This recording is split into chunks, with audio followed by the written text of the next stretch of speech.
Swordsoul is a deck that revolves around summoning a level 4 tuner token using its 3 main deck monsters to go into strong level 8 and 10 synchros.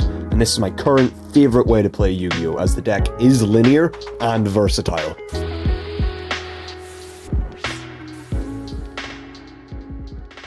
Yeah, I really do think this deck is lovely to play. It's fantastic going second as well. I'm not as confident with it going first, but I'd say it can put up good first turn boards, especially with some of the non-engine. It's able to run anywhere from maybe about 9 to 15 spots. 15's definitely pushing it, and its ability to change its game plan from round to round feels really good. And because it can abuse the Wyrm type so effectively, it just has a lot of like weird routes it can take to get to the same result going first and second, and there's a hell of a lot of ways to play it too, so I don't think this is my final concrete list, but I'm liking it so far in testing. So we've got triple Cliche, triple Swordsoul Moye, triple Longwan, double Taya, triple Emergence, and then a Blackout. This is a pretty standardized ratio for everything like that. I think people started playing 3 Cliche after people were only originally running 2 of this just because it's not a Wyrm. I mean, it's kind of wrong, it's just more copies of Moye and Taya, which is kind of ridiculous. Like, it makes your deck so much more consistent and it's able to break boards so much easier. This card is a godsend, I love it. Moye is your best starter. Longwan's fantastic as well, however the deck does play into 5 summons because of it, but, you know, Nib's not the most popular right now, which is really good, so, you know, that helps this card. Plus, you can also just use it first and just avoid that problem entirely. Taya is a beast, especially going into the second synchro level 8s we'll get into in a little bit, but he also sends any Wyrm, which gets you access to your 10 engine just on command, which is so nice. Emergence is a 1-card starter to break your opponent's board or to go first and set up a board. It's really good. And Blackout is a good extender, or, you know, a good piece to end on going first. Oh, and Blackout's a good extender because whenever it's banished, it can special summon a token. For the 10 engine, we play triple Ashina, double Vishuddha, double Adhara, 1 Shathana, and then the 1 Circle. The 1 Circle's a bit weird. I was playing 2, but I didn't like 2. I kept seeing 2 too often, and I haven't missed the second. I haven't seen it since I took it out, or took out the second one, and I haven't missed it yet, so there's a potential to cut this entirely, but I don't think I will for just how strong it is going into boards and dodge like Veiler and Impermanol and search this and continue your combo anyway. I am being like attacked by some of the guys at locals for only playing 2 Vishuddha. I don't know, I'm more comfortable playing 2. I don't like playing 3. I could play 3, that could change, but I think 2's a correct ratio for me right now. However, I do understand that most people play 3, and I kind of respect that. Just, I'd rather play other cards. So it always trades 1 for 1 with something. Like, Vishuddha is nuts, so I suppose there is definitely reason to play 3. I just don't want to play 3. Speaking of which, this is like really weird. It's not exactly gas or anything like that, but it's a very funny tech I'm running around with.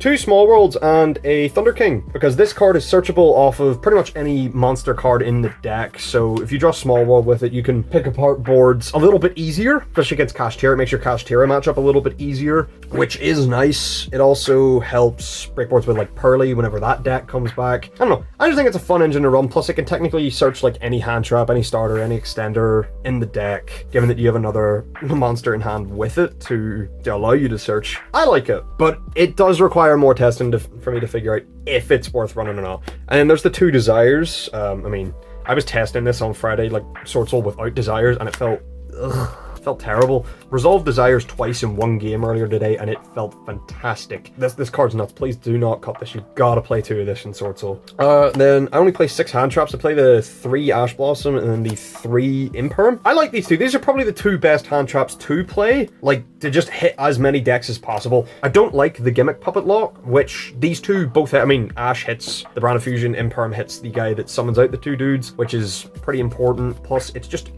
a strong hand trap into almost any deck. Then we have like the Board Breakers. Triple Tactics is nuts. Actually, it won me my game, no, not my game 3, my round 4. I think it was my round 2 of round 4, which did help me push for game in the 3rd round. Third game. This card overperformed today. Every time I saw it, it felt impactful. And this is another card I've been experimenting with. Droplet. Right now, right, especially last format, this card was not good because Kashtira was everywhere. But I've seen a significant decline in Kashtira representation, and around the locals that I play at. This thing is ridiculous against everything that isn't Kashtira. So once that rotates out, I feel like this will be a good card to start including in Swordsoul again. I just recently picked these up, so I wanted to test it out, and it feels unbelievable. I'm a really big fan of Forbidden Droplet, but again, against Kashtira, it is miserable, which is why cards like Triple Tactics, the Kaijus, and everything like that are implemented to try and deal with that, but this card's good against almost everything else. It was even good against like the back row decks that I played today, which was nice. Alright, cool, that's my 40 card main deck. I don't like going over 40 cards in really any deck, but fuck it.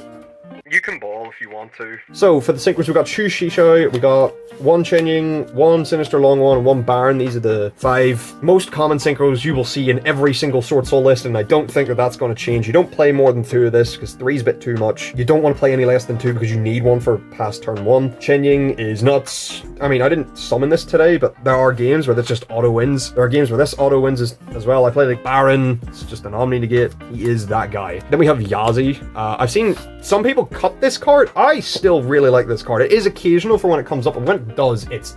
oh! The fact it's untargetable is such a big plus side.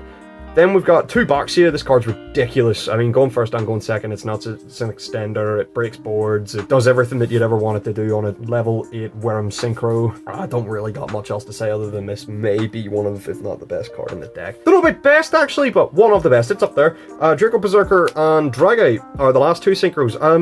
Didn't summon this today. I didn't think it was good enough to summon today. I'm on the fence about this. And then Dragite, I did summon today, actually. I did like Dragite today. I am not playing Chao Feng, mostly because I'm testing something else out. However, if I wasn't testing that out, I'd be playing Chao Feng. And then a 3rd Monk. This is something else I've been seeing around, is that people have cut the 3rd Monk and started playing another little package we'll get into in just a second, the last Think Monster, obviously the Shaman, and then the last little package is Baguska Zeus, which did win me some games on Friday, and against my brother in testing. This card in this deck is very funny, because there'll be some times where you're just left with level 4s on the board and no tokens and no ways to play. It's just another route to try and do something. I don't know how sold I am on this package, but I think it's really funny, and I'm going to keep including it until I don't feel confident in it. Anyway, into the side deck, we got the triple Drone Lockbar. This card is still ridiculous, but it's not main deck ridiculous. I mean, it could be, but I don't think it's good enough to run in the main deck. It's solid, but it's not main deck worthy. This is also the same case with the Beery. I mean, I could play it in the main deck as well. I am confident in both of these cards. I think they're great. It's just, I don't want to run them in the main because there's not enough matchups that I'm scared of that would be damaged by these 2 every single game. And then we got Cosmic, because this card's good going first against back row decks. It's good going second into back row decks. This card's really good going second into back row decks, but also there's not a lot of decks that make negates besides like Dark World, Dinosaur, and Super Heavy Samurai. And this deck, I suppose, as well.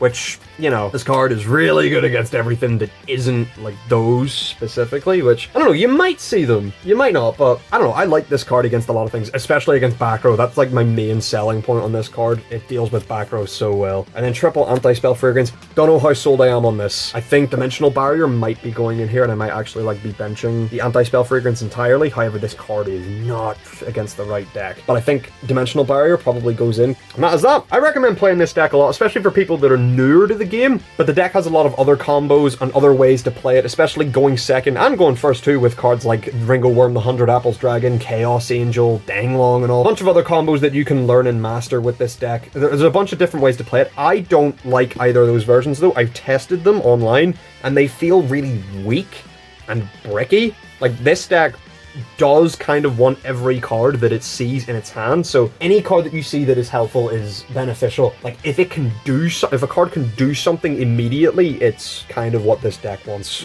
You don't want cards just sitting in your hand for no reason, because if you can't get a token on the board, then Ringo Worm is useless, and Danglong adds too many bricks to the deck to warrant me wanting to play it. Don't get me wrong, the power ceiling of both of them decks is way higher than this, but I like the consistency and versatility of this too. If you enjoyed, consider dropping a like or a subscription, and I will see you around.